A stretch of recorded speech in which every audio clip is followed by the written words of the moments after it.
Come along with me to explore this beautiful no-grass landscape in Northern California, Zone 9B. Hi everyone, Robin here from Gardening with Mama Bird. I'm over at my mom's house. I wanted to show you what her garden looked like. She has taught me a great deal about gardening and given me guidance throughout the years. Her garden style is a little bit different than mine, and she has a landscape that has no grass. She's been gardening for about 40 years, and a lot of her knowledge came during a time when she worked for a nursery owned by a family, and it enhanced her love for gardening. So I wanted to give you a peek at what her garden looks like. So as you enter up along the driveway, she's planted some barberries. These are a dwarf variety, and they maintain this really pretty color throughout the seasons. So it gives you a little bit of a red hue if you need that color tone in your garden. She recently added this little handrail and had it custom designed by a local metal worker. To the left of the pathway here, or sidewalk that goes up these steps, my mom chose as a boxwood alternative these dwarf myrtle, which are super pretty with the little berries on it. I'm trying to show you without the sun being in the way how cute those berries are. And then other times during the year, they get little flowers on them. And I believe all of them are getting berries on them right now. But they line the sidewalk up to the front door all along, and it just makes a really nice hedge. She does have to shape them, so she keeps them in a sphere type shape. This is pretty much full grown, and they do like a lot of sun. I have a few that do not get enough sun, and they don't get berries or blossoms. Right here she has, it's a type of spruce, I believe, and the top of it was affected by the fire retardant that was dropped during the fires, and some of it's died out, but it looks like some of it's growing back again.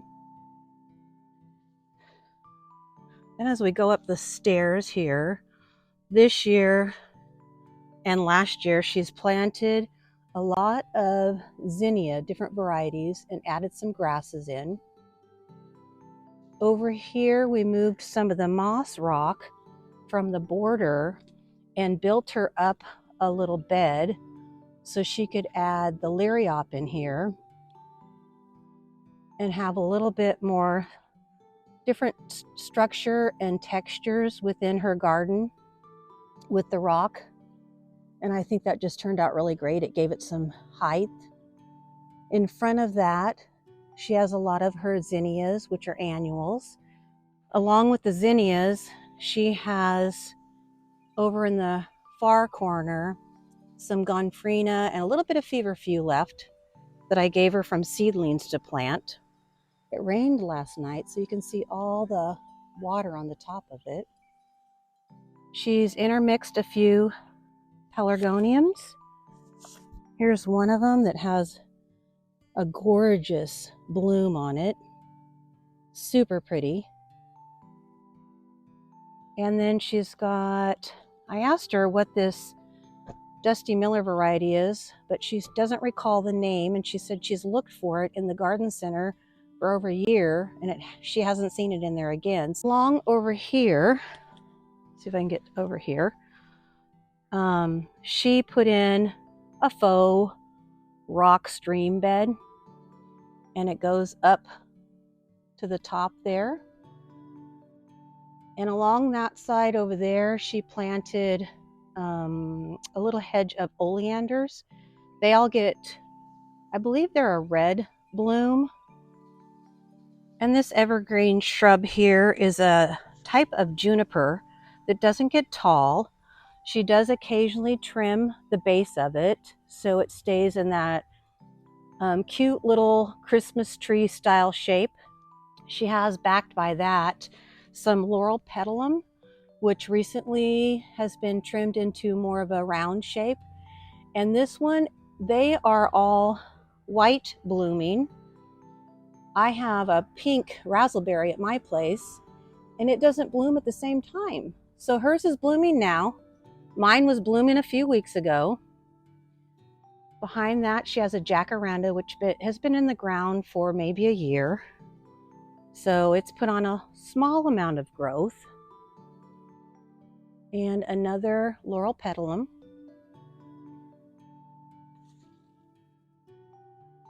And the Japanese maple tree has been in the ground for years. Here I'm standing at the end of this little path, which is another access to the garden. And you can see flanking it are different varieties of flowers. This little flower down in here is something new that she planted. It's called Ruby Cluster Starflower. And when that grows, it reminds me of a Dusty Miller, but it's in between the seasons when it has this little starflower type berry shaped on it, which is really pretty. So she has a couple of those here in the garden.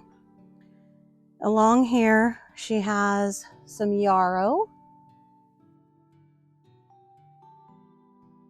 some little Swan River daisies.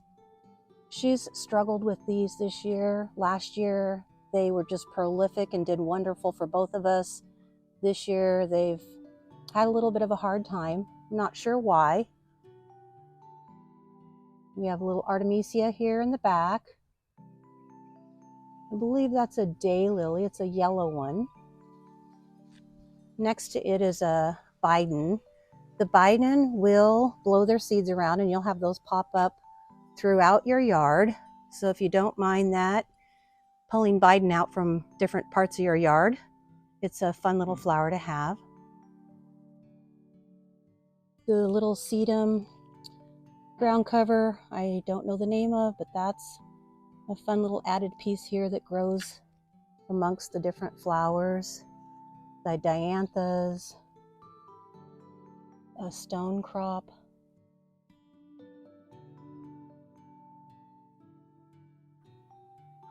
A little bit of a span through the garden as you stand near the driveway. Her home, the front yard faces south, so it gets a great deal of sun, very hot in the summer.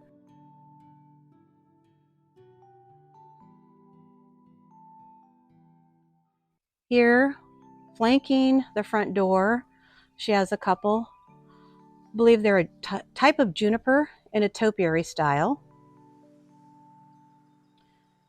And as we come along the front porch, she has her blue pottery with more topiary boxwood.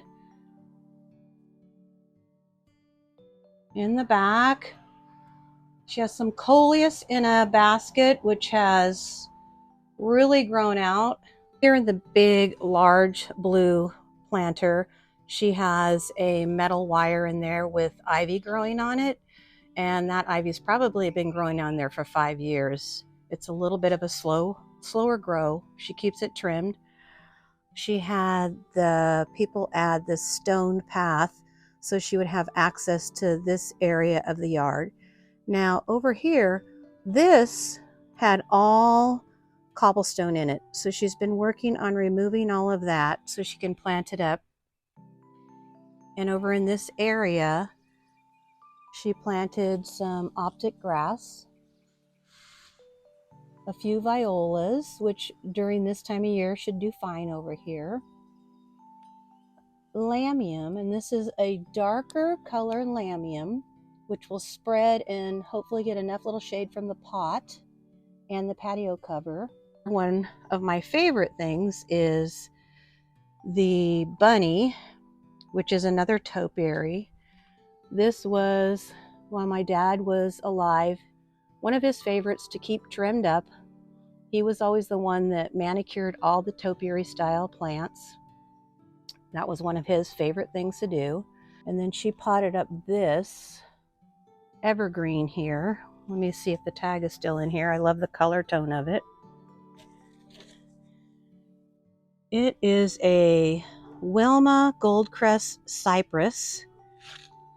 And this one is actually pretty narrow. It only gets 1 to 2 foot wide, 6 to 8 foot tall. So that's nice to have in our area because most things that we find get too wide for a small residential landscape. Back here, she put some more mondo grass.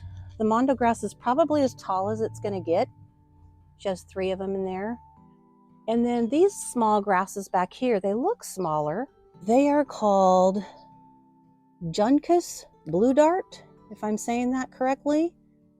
And they get about 2 to 4 inches taller than the mondo grass in the front. But those were purchased in little 4-inch pots, and the mondo grass, they came in gallon pots. So that'll look super pretty when those grow in there. And now she's looking for something to plant underneath that will act as a ground cover and give her some different texture in this area. This area of the garden has a foxtail fern, which has actually reseeded itself from the plant back there. It's tucked behind the Japanese maple. And Mom has had a little bit of a challenge with it when it gets its little, what do you want to call, they're like little berries on them. You can see them in there. Those berries drop off and reseed into the ground. And she's talked to other people who have not had this problem, but she is constantly having to dig through and pull them out so it doesn't take over the whole area. She had formerly a metal trough here, and it was planted up for maybe a summer or two, and the plants just didn't do well in this location with the sun, and the trough got, I think, a little too warm, so it's been moved to the back. So now we're working on deciding what we're going to put along here to add more greenery here. Along here you can see from the house to the street is where the faux rock path or rock stream, I guess you would call it, rock stream is, out to the front. Then if we turn this way, this little flower here has done really well this year. It's called a San Vitalia Sunvi Top Gold. It gets these tiny, pretty, petite little flowers in here. Super pretty. Over here, this little area has given her some troubles with getting too much moisture. So we're working on that by removing some of the irrigation. But these flowers are Marguerite daisies. They're called, the color tone or type is Lolly's Marshmallow. And I just think these are the prettiest colors for this type of flower. They flower often. I have some in my yard, and I have the funnest little picture with a praying mantis on top of one of them. I'll put that up on the screen. Tucked back behind here is a succulent that loves this little space, and it's just a gorgeous succulent and has grown quite large here. So then you go back on the stone path to a little sitting area up underneath the patio cover that she added to our front porch. I hope you enjoyed this video and found some inspiration or ideas for a no-grass landscape for your yard.